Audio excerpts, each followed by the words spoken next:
السلام علیکم دوستو، میرا نام تنویر احمد ہے اور آپ دیکھ رہے ہیں گرین ریئل ورلڈ۔ معزز دوستو، آج کی اس ویڈیو میں ہم آپ کو حضرت سلیمان علیہ السلام کی وفات کا عجیب و غریب واقعہ سنائیں گے، اس لیے آپ سے گزارش ہے کہ ویڈیو کو آخر تک ضرور دیکھیے گا۔ دوستو، حضرت سلیمان علیہ السلام کو اللہ تعالیٰ نے بہت ساری خوبیاں اور معجزات عطا فرمائے۔ اللہ تعالیٰ نے انہیں ایسی بادشاہت عطا فرمائی کہ پھر ساری دنیا میں ان جیسی بادشاہت کسی کو نہیں دی گئی، کیونکہ خود سلیمان علیہ السلام نے اللہ سے یہ دعا کی تھی کہ الہی مجھے ایسی سلطنت عطا فرما کہ جو میرے بعد اور کسی کے شایان شان نہ ہو۔ بس ہم نے ہوا کو ان کے ماتحت کر دیا، وہ آپ کے حکم سے جہاں آپ چاہتے نرمی سے پہنچا دیا کرتی تھی، اور طاقتور جنوں کو بھی ان کے ماتحت کر دیا۔ اللہ تعالیٰ نے آپ کے ماتحت چرند پرند جنات اور ہواؤں کو کر دیا تھا، اور ہوا آپ علیہ السلام کے تخت کو لے کر ہوا میں پرواز کرتی تھی۔ دوستو، ملک شام میں حضرت موسیٰ علیہ السلام کا جس جگہ خیمہ گاڑا گیا تھا، ٹھیک اسی جگہ حضرت داؤد علیہ السلام نے بیت المقدس کی بنیاد رکھی، مگر عمارت پوری ہونے سے پہلے ہی حضرت داؤد علیہ السلام کی وفات کا وقت آن پہنچا، اور آپ علیہ السلام نے اپنے فرزند حضرت سلیمان علیہ السلام کو اس عمارت کی تکمیل کی وصیت فرمائی۔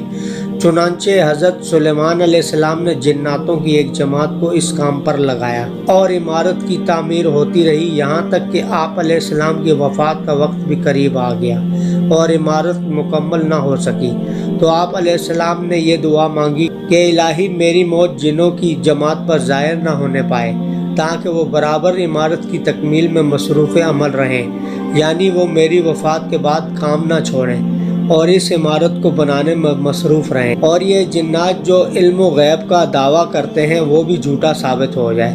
دوستو، اس دور میں کچھ لوگوں کا یہ ماننا تھا کہ جناتوں کو علم و غیب ہوتا ہے۔ یہ دعا مانگ کر حضرت سلیمان علیہ السلام محراب میں داخل ہو گئے اور اپنی عادت کے مطابق اپنی لاٹھی ٹیک کر عبادت میں کھڑے ہو گئے، اور اسی حالت میں آپ علیہ السلام کی وفات ہو گئی۔ مگر جنات مزدور جو عمارت بنانے میں مصروف تھے، یہ سمجھ کر کہ آپ زندہ کھڑے ہوئے ہیں، برابر کام میں مصروف رہے، اور کافی عرصے تک آپ علیہ السلام کا اسی حالت میں رہنا جناتوں کے گروہ کے لیے کچھ باعث حیرت اس لیے نہیں ہوا کہ وہ کئی بار دیکھ چکے تھے کہ آپ علیہ السلام ایک مہینے بلکہ کبھی کبھی دو مہینے برابر عبادت میں کھڑے رہا کرتے تھے۔ غرض 1 سال تک وفات کے بعد آپ علیہ السلام اپنی لاٹھی کے سہارے کھڑے رہے، یہاں تک کہ بحکم الہی دیمکوں نے آپ کے عصا کو کھا لیا، اور عصا کے گر جانے سے آپ علیہ السلام کا جسم مبارک زمین پر آ گیا۔ اس وقت جنوں کی جماعت اور تمام انسانوں کو پتہ چلا کہ آپ علیہ السلام کی وفات ہو گئی ہے۔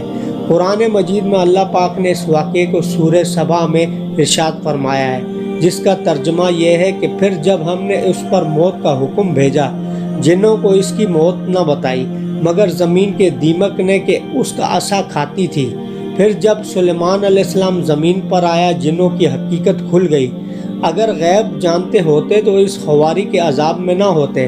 دوستو، اس قرآنی واقعے سے ہمیں یہ ہدایت ملتی ہے کہ حضرات انبیاء کے مقدس بدن وفات کے بعد سڑتے گلتے نہیں ہیں، اور ان کے جسم مبارک میں کسی قسم کا تغیر رونما نہیں ہوتا، کیونکہ آپ نے ابھی سنا کہ 1 سال تک حضرت سلیمان علیہ السلام وفات کے بعد عصا کے سہارے کھڑے رہے، اور ان کے جسم مبارک میں کسی قسم کا کوئی تغیر رونما نہیں ہوا ہے۔ یہی حال انبیاء کرام کا ان کی قبروں میں ہے کہ ان کے بدن کو مٹی کھا نہیں سکتی۔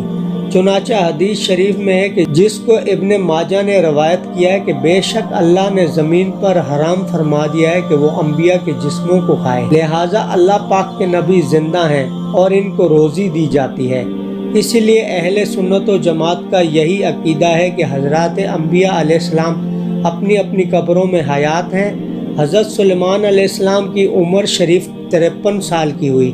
13 سال کی عمر میں آپ کو بادشاہی ملی، اور 40 سال تک آپ تخت سلطنت پر جلوہ گر رہے۔ آپ علیہ السلام کی قبر مبارک بیت المقدس میں ہے۔ دوستو، اگر ویڈیو اچھی لگی ہو تو ہمارے چینل گرین ریئل ورلڈ کو سبسکرائب کر دیجیے گا، اور ساتھ میں لگے گھنٹی کے نشان کو بھی پریس کر دیجیے گا، تاکہ آنے والی ویڈیوز کا نوٹیفیکیشن سب سے پہلے آپ کو مل سکے۔ اپنا اور اپنی فیملی کا بہت سارا خیال رکھیے گا اور مجھے ہمیشہ اپنی دعاؤں میں یاد رکھیے گا۔ اگلی ویڈیو تک کے لیے اللہ حافظ۔